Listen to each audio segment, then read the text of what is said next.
વિજ્ઞાન અને ટેકનોલોજીના યુગમાં આજે પણ અંધશ્રદ્ધાના અનેક કિસ્સાઓ જે છે તે સામે આવતા હોય છે, ત્યારે રાજકોટમાં વધુ એક અંધશ્રદ્ધાનો કિસ્સો છે તે સામે આવ્યો છે। જે આપણી સાથે બેન છે, તેમના પતિ છે, તેમના થોડા સમય પહેલાં અવસાન થતાં તેમનું સાસરિયા પક્ષના જે સાસુ અને નણંદ છે તેમના દ્વારા તેમનું મુંડન કરાવી નાખવામાં આવ્યું હતું અને અંધશ્રદ્ધામાં જે ભુવા પાસે તેમના પતિને લઈ જવામાં આવતા હતા તેવા આરોપો અત્યારે લગાવવામાં આવી રહ્યા છે। સમગ્ર મામલે પોલીસ ફરિયાદ પણ કરવામાં આવી છે। આપણી સાથે બેન છે, તેમની સાથે વાત કરીશું। બેન, શું આખી ઘટના શું બની છે? મારા પતિને કેન્સરની બીમારી હતી અને બીમારીમાં 11/11/2025ના રોજ એનું અવસાન થયું હતું અને અવસાનના ત્રીજા દિવસે જે આપણે સુવારાની વિધિ હોય એ વિધિમાં મારા સાસુને મારા નણંદ દ્વારા મારું બળજબરીપૂર્વક મુંડન કરાવવામાં આવ્યું। શા માટે બળજબરી કરવામાં આવી હતી મુંડન કરાવવા માટે? એટલે મુંડન મારે કરાવવું નહોતું, કેમ કે આવી રીતના મેં ક્યારેય સાંભળ્યું પણ નહોતું અને જોયું પણ નથી કે આવી રીતના પતિના અવસાન બાદ મુંડન બી કરાવવું પડે એમ। એવું એમના દ્વારા શા માટે તમારી પાસે મુંડન કરાવવામાં આવ્યું? તમને શું કીધું હતું? એવું એમ કીધું હતું કે જે કંઈ આપણે કંઈ કાર્ય કરી કે જે કંઈ આપણે વિધિ કરી તો એ વિધિ તારા પતિ પાછળ પહોંચશે નહીં એમ, એ રીતના બળજબરીપૂર્વક બધું કહીને મુંડન કરાવીને। અચ્છા, હાલ તમે આ બાબતે શું ફરિયાદ કે એવું કંઈ કર્યું છે ખરા? હા, હાલ મેં અત્યારે મહિલા પોલીસ સ્ટેશનમાં ફરિયાદ કરેલી છે। આખી ઘટના બની અને કેટલો સમય જેવું થયું છે? આશરે 6 મહિના જેવું થયું છે। શું બીમારી હતી તમારા પતિને અને કંઈક ભુવા પાસે પણ લઈ જવામાં આવતા? એ આખી ઘટના શું છે, થોડીક ડિટેલમાં વર્ણવજો। મારા પતિને કેન્સરની બીમારી હતી અને એ બીમારીમાં આપણે જે કંઈ ટ્રીટમેન્ટ કરાવવાની થાય એ બધી ટ્રીટમેન્ટ તો કરાવી હતી જ, પણ સાથે સાથે ભુવાને પણ જોવરાવાનું નાનતે ને એ બધું બી મારા સાસુને એ લોકો કરતા, તો એવી રીતના છેલ્લે ટ્રીટમેન્ટ બી બંધ કરાવી દીધી હતી અને ભુવા પાસે વધારે જોવડાવતા। કયા ભુવા પાસે લઈ જવામાં આવતા અને ભુવા દ્વારા એમને શું વિધિ કરવામાં આવતી હતી? ભુવાને તો હું ઓળખતી નથી ક્યાં હતા ભુવા, ખાલી આમ જોયા હતા મેં એકવાર ઘરે આવ્યા હતા ત્યારે, કેમ કે મારી ગેરહાજરીમાં જ એ બધું કરતા એવી રીતના, હું ક્યાંય આડાહોડી ગઈ હોય કે ત્યારે। શું કહેવામાં આવતું તમારા પતિના ભુવા દ્વારા? શું કરતા? કંઈક નાવાનું તમે કહેતા? હા, તો એમાં અત્યારે હું હાજર હતી ત્યારે એને શિયાળામાં એમ કીધું કે ઉમરા વચારે એવા ઠંડા પાણીમાંથી નવડાવવાના એમ, અને એને બેસાડીને નવડાવ્યા બી ઠંડા પાણીથી શિયાળા। તમારે મુંડનની જે ઘટના બની છે એ બાબતે તમે તમારા પરિવાર સાથે વાત કરવાનો કોઈ પ્રયાસ કર્યો હતો ખરા?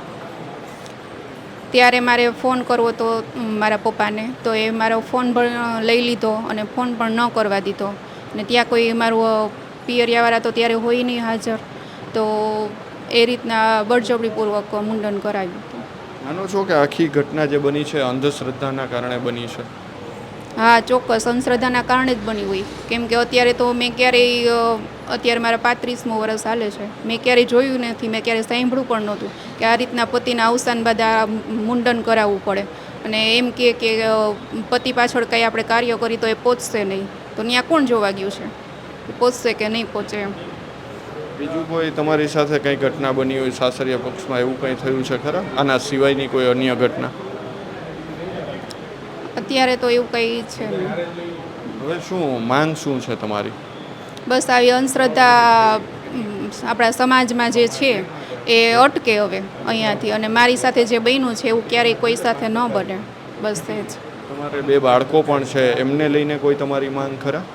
મારે 2 બાળકો છે, એક 11 વર્ષનો બાબો અને 4 વર્ષની બેબી, તો બસ એના જે ઓફિસમાં જે આવતું હોય બસ એ, હા, એ આપે એટલે બસ। અત્યારે તમે કોના વિરુદ્ધ પોલીસ ફરિયાદ નોંધાવી છે? મારા સાસુને, મારા નણંદ ને મારા સસરા।